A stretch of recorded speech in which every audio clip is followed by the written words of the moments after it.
The rain had started early that evening in Portland, steady and cold. Linda Carter stood by her kitchen window, stirring a pot of soup, humming softly to fill the silence. At 65, she found comfort in routine: cook, clean, and wait for her son Ryan to call. Then the phone rang. "Ryan's in the hospital," said a woman's voice. Calm, detached. It was Vanessa, Ryan's wife. "Accident. Come if you want."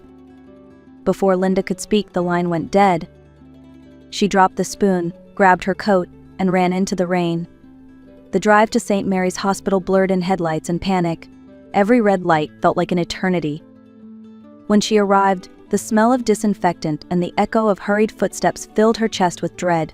"My son Ryan Carter," she asked breathlessly. "Room 312, ma'am." Linda half ran down the corridor, her shoes squeaking on the polished floor. Each step brought memories: Ryan as a boy with scraped knees, promising he'd always take care of her. As she reached for the door, a firm hand caught her wrist. "Ma'am, please don't go in," whispered a nurse. Her badge read Maria Alvarez. Her eyes were calm but urgent. "You need to hide for a moment. Trust me." Before Linda could answer, Maria gently pushed her into the next room, 311, and shut the door. Linda stood frozen in the dark. Through the small window, she saw shadows moving in the hallway. Then she heard a voice familiar, sharp and cold. "Vanessa." "What's taking so long?" she said to someone unseen. "I want this done before morning."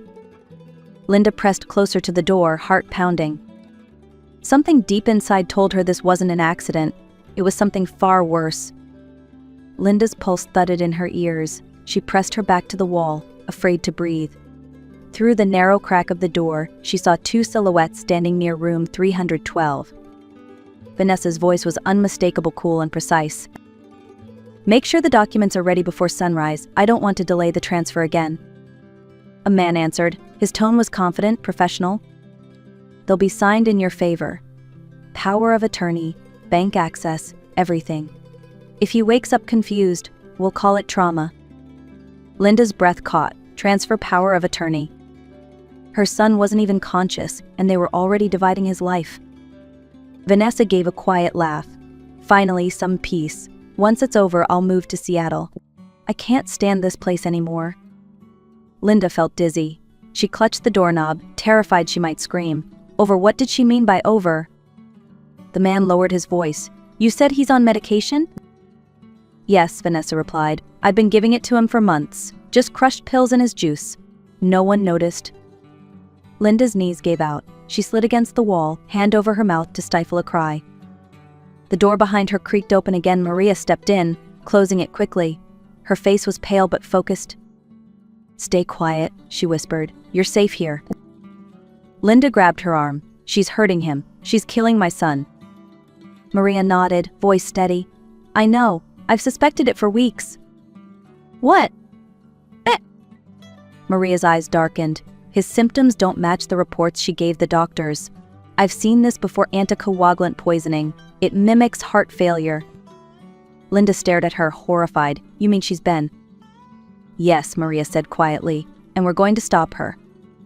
She handed Linda a small recorder. "We already have part of her confession, but we need more. If you can distract her later, keep her talking, we'll catch everything on camera."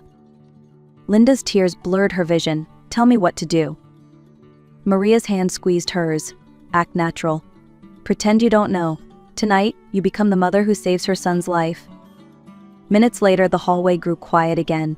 The two voices had faded, but their words echoed in Linda's mind, each one like a knife. Maria leaned closer. "They're gone for now. But she'll come back soon. You'll have to stay calm when you see her." Linda nodded shakily. "I can do that for Ryan." Maria exhaled and lowered her voice. "Listen carefully. I've already alerted Dr. Stevens in toxicology. He's running blood tests. If they confirm my suspicion, we'll have proof she's poisoning him." Linda's eyes widened. "How long do we have?" "Maybe hours," Maria said. "She's been increasing the dosage. He might not survive another night if she adds more." A sharp knock startled them both. A young nurse peeked in. "Maria, they're asking for you in the lab." Maria nodded. "Go to your son," she whispered to Linda. "Stay with him, but don't let her sense fear. Play along. Every second matters." Linda wiped her face, took a trembling breath. and stepped out of room 311. The corridor seemed endless. When she entered Ryan's room, the soft beeping of the monitors almost broke her heart. Her son lay pale and motionless, his chest rising faintly under the thin hospital blanket. Vanessa sat beside him, scrolling through her phone as if she were waiting for a train, not guarding her dying husband. Linda forced a smile. "Hi, dear." Vanessa looked up, surprised. "You came." "Of course, he's my son," Linda said, moving closer to the bed. Vanessa's tone was smooth. "Doctors said it's just stress. His heart gave out from overwork." Linda nodded, pretending to believe. "He's always been that way. Worked too hard. Cared too much." Vanessa crossed her legs. "He never listens, but once he's gone, at least he'll rest." Linda's stomach turned, but she kept her face still. "You're right," she said softly. "We all need rest." Vanessa smiled faintly. "Exactly." Linda brushed a strand of hair from Ryan's forehead, whispering so low only she could hear. "Hold on, my love. I'm here." Then she looked up, meeting Vanessa's eyes. "Would you like some coffee? I'll stay with him while you get some." Vanessa hesitated, then nodded and left the room. The door closed. Linda turned toward the hidden camera above the bed and whispered, "We've got her, Maria. Hurry." Maria returned minutes later, holding a tablet and a file. Her face was serious but calm. "The lab confirmed it," she whispered. "Warfarin. It's a blood thinner used for heart patients, but in large doses, it causes internal bleeding. Your son didn't have a heart condition. She's been poisoning him." Linda's throat tightened. "Can he survive?" "Yes, but only if we act fast. Dr. Stevens is preparing an antidote. We just need to keep her here until the police arrive." Linda looked at Ryan, his hand cold in hers. "She almost killed him," she said through tears. She smiled at me while doing it. Maria's expression softened. "I know. I've seen this kind of evil before." She paused, her voice quieter now. "My sister died from the same thing. Her husband did it for insurance money. I couldn't save her. But tonight I can save your son." Linda met her eyes. "You're an angel, Maria." Maria gave a faint smile. "Not an angel, just someone who's tired of watching good people suffer." She placed a small microphone inside Linda's sweater collar. "If she comes back, let her talk. Don't interrupt. Just nod. Everything will be recorded." Linda took a deep breath, steadying herself. "I'll do it." Maria nodded and turned toward the door. "I'll be right outside. You're not alone, Mrs. Carter." When she left, Linda sat beside Ryan's bed again. The room was quiet except for the soft rhythm of the heart monitor. She traced her fingers over his palm, whispering, "Stay with me, sweetheart. I've waited your whole life to protect you. Don't leave me now." The door handle turned. Vanessa was back. Vanessa walked in carrying a cup of coffee, her expression perfectly composed. "Here," she said, handing it to Linda. "I figured you'd need it." Linda accepted it with a trembling smile. "Thank you, dear. You've been through so much." Vanessa sighed and sat down again, pretending to look exhausted. "It's been horrible. The doctors keep saying they can't promise anything. Sometimes I wonder if he'll ever wake up." Linda stared at Ryan's still face, forcing her voice to stay steady. "He's strong. He'll fight." Vanessa smirked slightly. "I thought so too.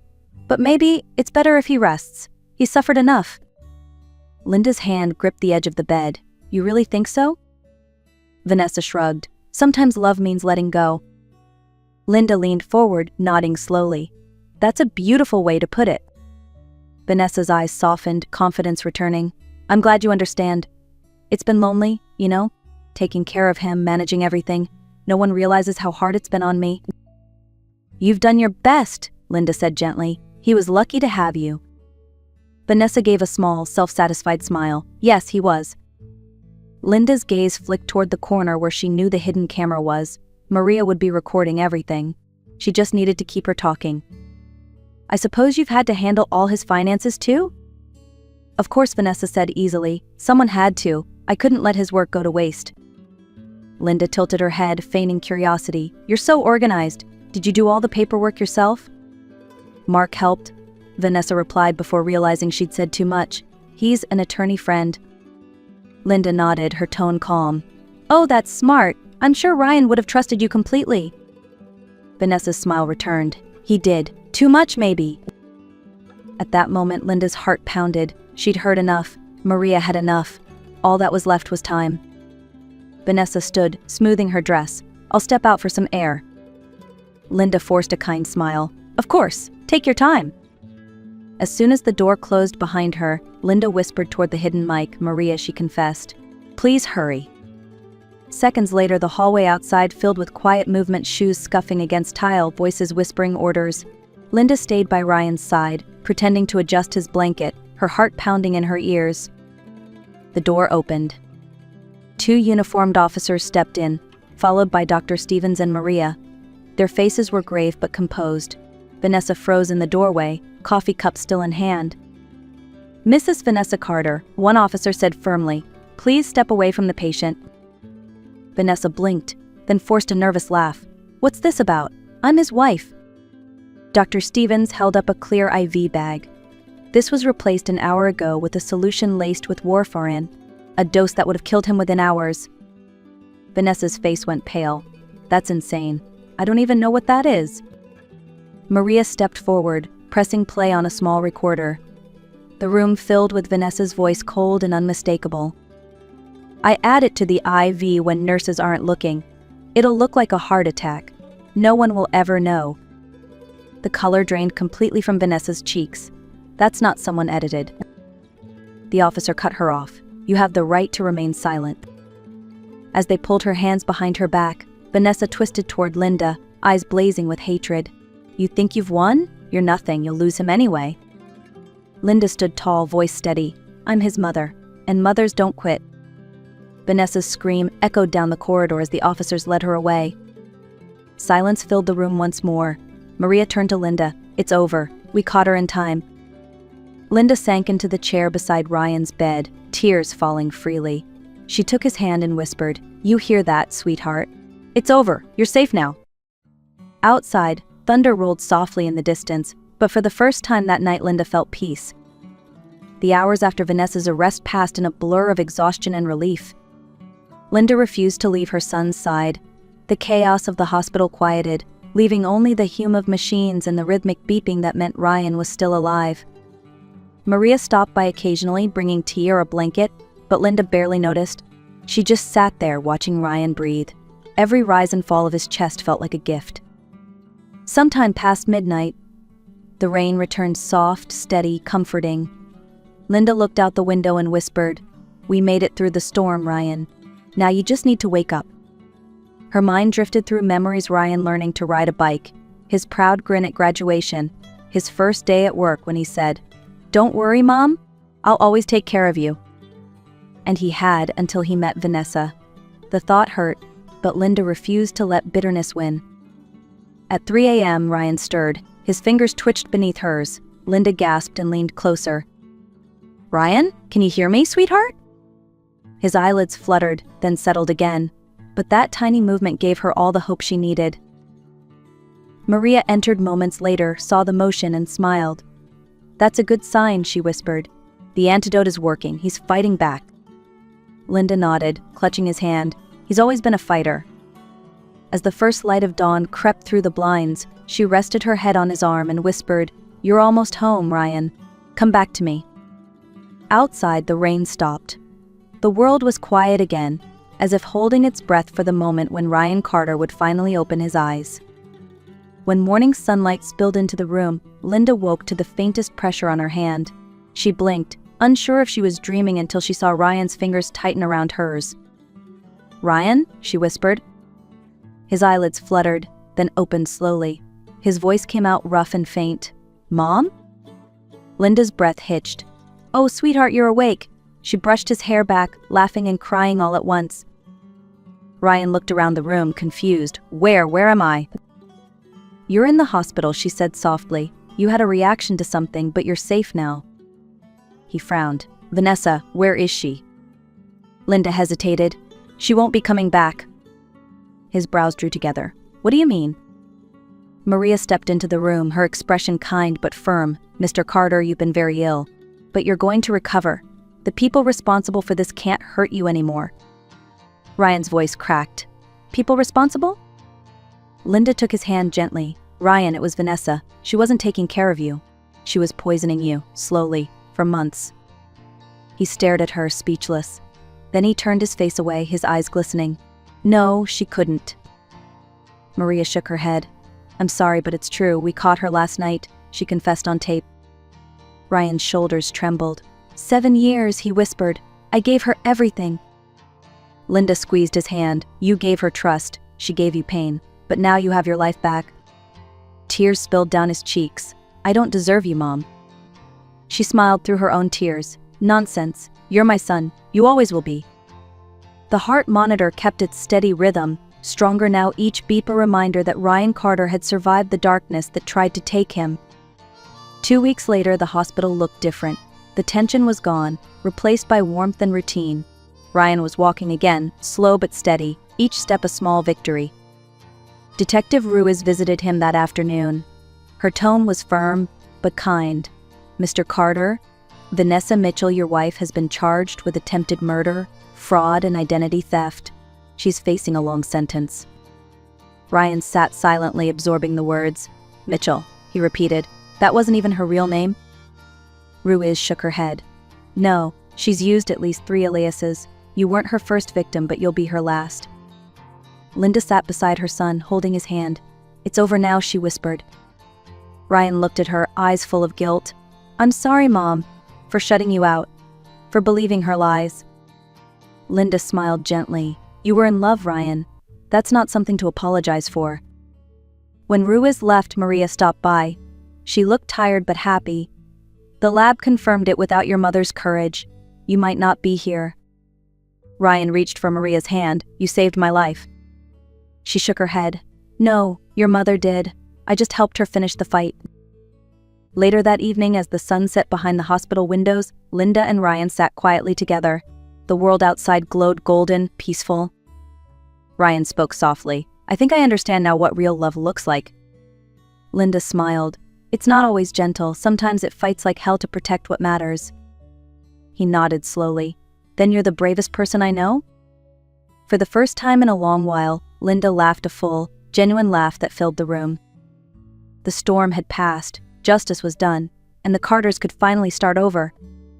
6 months later, the Carters stood outside a small house near Portland's edge. The air smelled of pine and sea salt, and sunlight danced across the front porch. Ryan turned the key in the lock and smiled at his mother. It's not much, he said, but it's ours. A fresh start. Linda looked up at the simple white house, her eyes warm. It's perfect, Ryan. It already feels like home. Inside, half-unpacked boxes filled the living room. A photo of Linda and Ryan as a boy sat on the mantel, a reminder of everything they'd survived. Over the months, Ryan had been rebuilding his life piece by piece. He sold the company tied to Vanessa's name and began working with a non-profit helping victims of fraud rebuild their finances. If my story can save one person, he told his mother, it's worth it. Linda found her own purpose too. With Maria's help, she launched the Second Chance Network, a small foundation that offered support and legal resources to families trapped in manipulation or abuse. People need to know they're not alone, Linda said during a community meeting. Sometimes survival starts with speaking up. When the local paper published their story, neighbors began dropping by with flowers and letters of thanks. Linda never saw herself as a hero, just a mother who refused to give up. That evening, as the sun dipped low, she and Ryan sat on the porch drinking tea. The air was calm, golden. Ryan said softly, You think we'll ever stop looking over our shoulders? Linda smiled. Maybe not, but we'll keep walking forward anyway. He nodded, watching the sunset. You know, Mom, I think this is what peace feels like. Linda squeezed his hand. Yes, she whispered, and we earned it. A year later, Linda stood at a small community center podium, facing a room full of people. Her voice was calm, clear, carrying the kind of strength that only comes from surviving what should have broken you. When I found out what my daughter-in-law was doing, she began, I thought my life was ending. But the truth is it was just beginning. Because sometimes what's meant to destroy you becomes what defines you. The audience listened in silence. Many had lived their own versions of her story: betrayal, manipulation, loss. Some nodded through tears. Behind Linda sat Ryan and Maria, smiling proudly. They had turned pain into purpose. The Second Chance Network had grown, helping dozens of families find safety and justice. Linda continued, I learned that love isn't about keeping quiet or pretending everything is fine. Real love tells the truth. Real love fights back." Her words hung in the air for a moment before the crowd broke into gentle applause. After the event, Ryan met her outside by the car. "You were incredible, Mom," he said, beaming. She chuckled. "You say that every time?" He laughed. "Because it's true. You're helping people heal. You're helping me heal." As they drove home, the evening sky glowed orange and pink. When they arrived, Linda paused by the garden. Ryan had planted a patch of daisies and lavender with a small wooden sign that read, "For Mom, the strongest woman I know. Dot." She smiled, touched the flowers gently, and whispered, "You did good, son." That night, sitting on the porch beneath a sky full of stars, Linda spoke softly to the quiet world around her. "If someone hurts you, speak. If someone doubts you, stand. You are stronger than your scars." And with that, Linda Carter closed her story not as a victim but as a survivor, a mother, and a light for others still lost in the dark.